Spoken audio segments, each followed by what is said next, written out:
내가 갱그레아 교회의 일꾼으로 있는 우리 자매 베베를 너희에게 추천하노니 너희는 주 안에서 성도들의 합당한 예절로 그를 영접하고 무엇이든지 그에게 소용되는 바를 도와줄지니 이는 그가 여러 사람과 나의 보호자가 되었습니다. 너희는 그리스도 예수 안에서 나의 동역자들인 브리스가와 아굴라에게 문안하라. 그들은 내 목숨을 위하여 자기들의 목까지도 내놓았나니 나뿐 아니라 이방인의 모든 교회도 그들에게 감사하느니라. 또 저의 집에 있는 교회에도 문안하라. 내가 사랑하는 에베네도에게 문안하라. 그는 아시아에서 그리스도께 처음 맺은 열매니라. 너희를 위하여 많이 수고한 마리아에게 문안하라. 내 친척이요 나와 함께 갇혔던 안드로니고와 유니아에게 문안하라. 그들은 사도들에게 존중이 여겨지고 또한 나보다 먼저 그리스도 안에 있는 자라. 또 주 안에서 내 사랑하는 암블리아에게 문안하라. 그리스도 안에서 우리의 동역자인 우르바노와 나의 사랑하는 스다구에게 문안하라. 그리스도 안에서 인정함을 받은 아벨레에게 문안하라. 아리스토볼로의 권속에게 문안하라. 내 친척 헤로디온에게 문안하라. 나게수의 가족 중 주 안에 있는 자들에게 문안하라. 주 안에서 수고한 두루베나와 두루보사에게 문안하라. 주 안에서 많이 수고하고 사랑하는 버시에게 문안하라. 주 안에서 택하심을 입은 루포와 그의 어머니에게 문안하라. 그의 어머니는 곧 내 어머니니라. 아순그리도와 블레곤과 허메와 바드로바와 허마와 및 그들과 함께 있는 형제들에게 문안하라. 빌롤로고와 율리아와 또 네레오와 그의 자매와 올름바와 그들과 함께 있는 모든 성도에게 문안하라. 너희가 거룩하게 입맞춤으로 서로 문안하라. 그리스도의 모든 교회가 다 너희에게 문안하느니라. 여러분 반갑습니다. 오늘도 큐티로이어는 기막힌 하루입니다. 본문 말씀 로마서 16장 1절부터 16절의 말씀입니다. 바울은 이제 이 로마서 16장을 열면서 그와 함께하는 주옥 같은 동역자들의 이름을 소개하고 있습니다. 오늘 본문에서 이 바울이 언급하는 인물들의 면면을 살펴보는 것을 통해 우리가 교훈을 얻는 것도 매우 중요한 일입니다. 그러나 이미 그것은 얼마 전에 우리가 끝마친 로마서 강해를 통해 충분히 살펴본 바 있기 때문에 오늘은 이 큐티 본문에서 두드러지게 반복되는 두 단어를 중심으로 우리가 생각해 봐야 될 의미와 교훈을 찾고자 합니다. 먼저 오늘 본문에서 두드러지게 반복되는 첫 번째 단어가 있는데요. 그것은 바로 사랑하는 이라는 단어입니다. 이 단어는 바울이 오늘 본문에서 4차례나 반복을 합니다.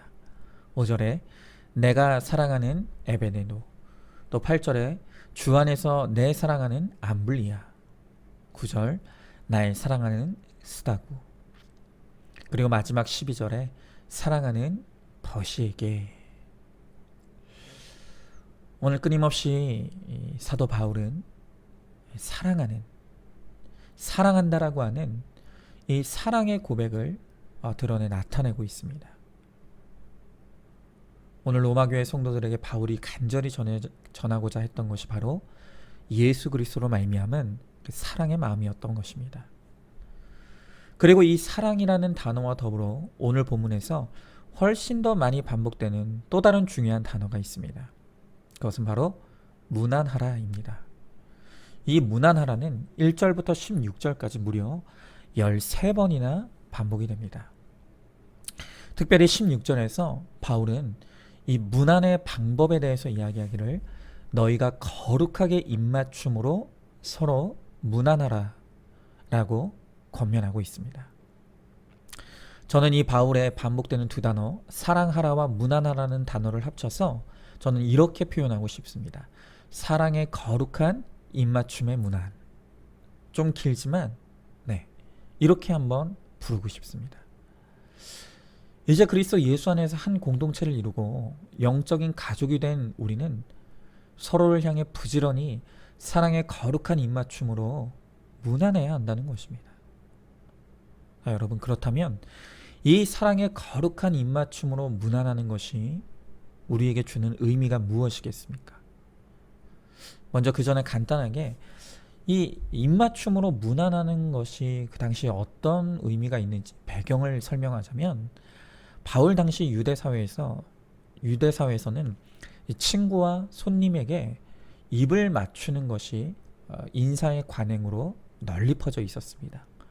그래서 누가복음 7장에 보면 예수님도 자신의 집으로 초대한 시몬을 향해 말씀하시기를 너는 내게 입 맞추지 아니하였다 라는 말씀으로 책망하시며 관례적으로라도 사람을 환영하는 그러한 표현인 입맞춤을 너는 내게 하지 않았다는 말씀으로 마음에 기쁨이 없는, 예수님을 영접하는 기쁨이 없는 그의 숨은 마음의 악함을 드러내신 것입니다. 자, 그런데 바울은 우리 그리스도인들이 해야 될 입맞춤은 그런 형식적이고 관례적인 입맞춤이 아닌 거룩한 입맞춤이어야 한다는 것을 말하고 있는 것입니다. 여러분, 오늘 여기서 바울이 거룩한 입맞춤을 하라고 말한다는 것을 뒤집어 말하면 거룩하지 못한 입맞춤도 있다는 말일 것입니다. 그러면 거룩하지 못한 입맞춤이 무엇인지를 생각해 보면 거룩한 입맞춤의 의미도 자연스럽게 드러나게 될 것입니다. 여러분, 그렇다면 거룩하지 못한 입맞춤의 대표적인 예가 무엇일까요? 그것은 바로 유다의 입맞춤일 것입니다. 유다가 예수님을 향해 입을 맞췄었죠. 그런데 유다가 예수님을 향해 했던 그 입맞춤의 의미가 무엇이었죠? 그렇습니다. 배신이었습니다. 유다가 예수님을 향해 했던 그 입맞춤은, 배신의 입맞춤은 분명 거룩하지 않았습니다. 마찬가지로 간음의 입맞춤도 거룩한 입맞춤이 아닙니다. 동성의 입맞춤도 거룩하지 않습니다. 속임수와 악을 도모하는 입맞춤도 거룩하지 않습니다. 결국 우리가 해야 될 입맞춤은 무엇일까요? 그것은 바로 예수 그리스도의 피값 치른 사랑의 입맞춤입니다. 여러분, 저는 교회란 어떤 공동체인가를 한마디로 정의하라고 한다면 저는 결국 교회란 사랑의 공동체라고 말씀드리고 싶습니다. 그리고 사랑의 공동체라고 하는 것의 이 구체적인 의미는 우리가 혈육보다 더 진하고 끈끈한 예수 그리스도의 보혈의 피로 맺어진 그 바로 영적인 가족이 된다는 것을 의미한다고 생각합니다. 저는 개인적으로 오늘 바울이 말하고 있는 이 사랑의 입맞춤이 저에게는 참 익숙하고 친근합니다. 왜냐하면 제가 아침에 교회를 나가기 위해 집을 나서거나 또 교회에서 사역을 마치고 집으로 돌아오면 언제나 제 아내가 문 앞으로 나와 저를 문안해 줍니다. 조금 부끄럽지만 저희가 이제 결혼 10년 차인데요. 아직도 입맞춤하는 것이 어색하지 않습니다. 제 아내는 매일마다, 저와 제 아내는 매일 아침마다 그리고 집으로 돌아오는 그 저녁마다 그렇게 입맞춤으로 문안을 합니다. 또한 제 자녀들도 마찬가지입니다.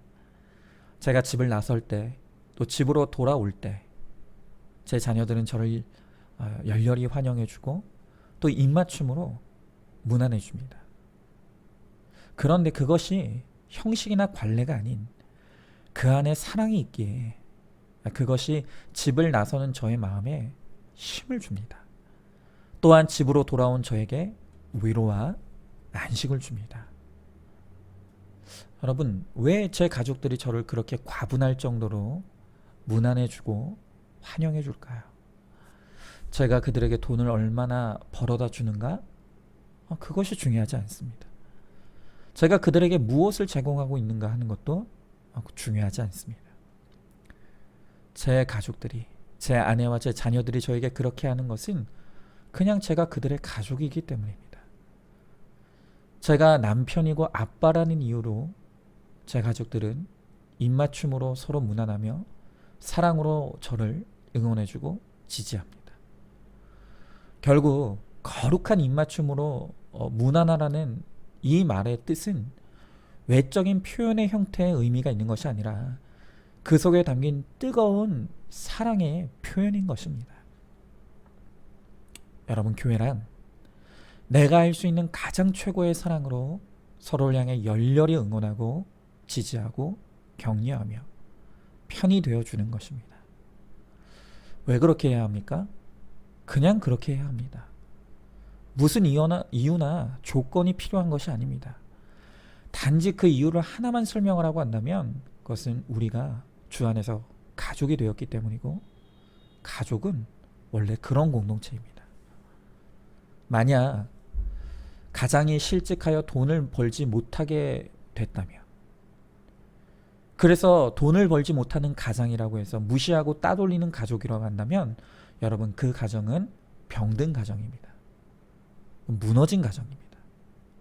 오히려 정말 건강한 가정은요, 그렇게 힘들고 어려운 가장을 위해 더 뜨거운 사랑의 입맞춤을 보내주고 열렬한 문안으로 응원과 지지와 격려를 보낼 것입니다.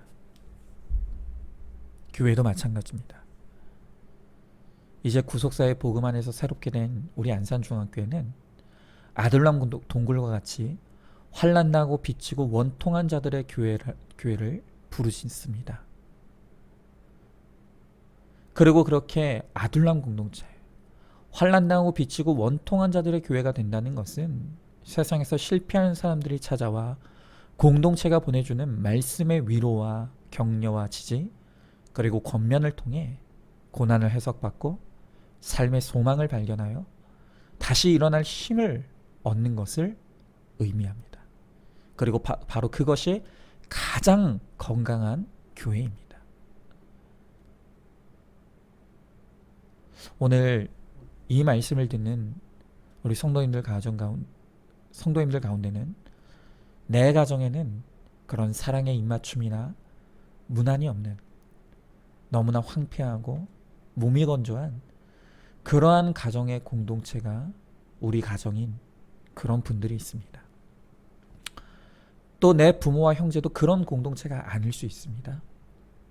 그리고 오늘 내가 향해야 되는 내 직장도 그런 곳이 아닐 수 있습니다. 하지만 그렇게 내가 세상에서 그러한 공동체를 누리지 못했기에 교회가 나의 가족이 되었고, 교회가 나의 가족이 되었기에 교회를 통해서 주님을 만나 구원을 얻게 되었다면 바로 그 사람이야말로 최고의 가족을 누리는 복을 얻은 사람입니다. 바울은 로마 교회가 그런 교회 되기를 원한다고 합니다. 거룩한 사랑의 입맞춤이 있는 교회, 또 최고로 열렬한 격려와 지지와 응원의 문안을 보내주는 교회, 바로 그런 교회가 로마 교회이길 바라고 바로 그것이 교회가 되어야 한다고 말씀하고 있습니다. 그리고 우리 교회도 그렇게 사랑으로 거룩한 입맞춤의 문안이 넘쳐나는 그런 사랑의 공동체가 되어서 어떤 환난당하고 비치고 원통한 자라 할지라도 우리의 공동체에서 회복되어지고 살아나 그렇게 거룩과 구원을 향해 나아갈 수 있게 되는 그런 우리 교회가 될 수 있기를 소망합니다. 자, 질문해 보시죠. 나는 지금 나의 가정과 직장과 교회에서 어떤 입맞춤을 하고 있습니까?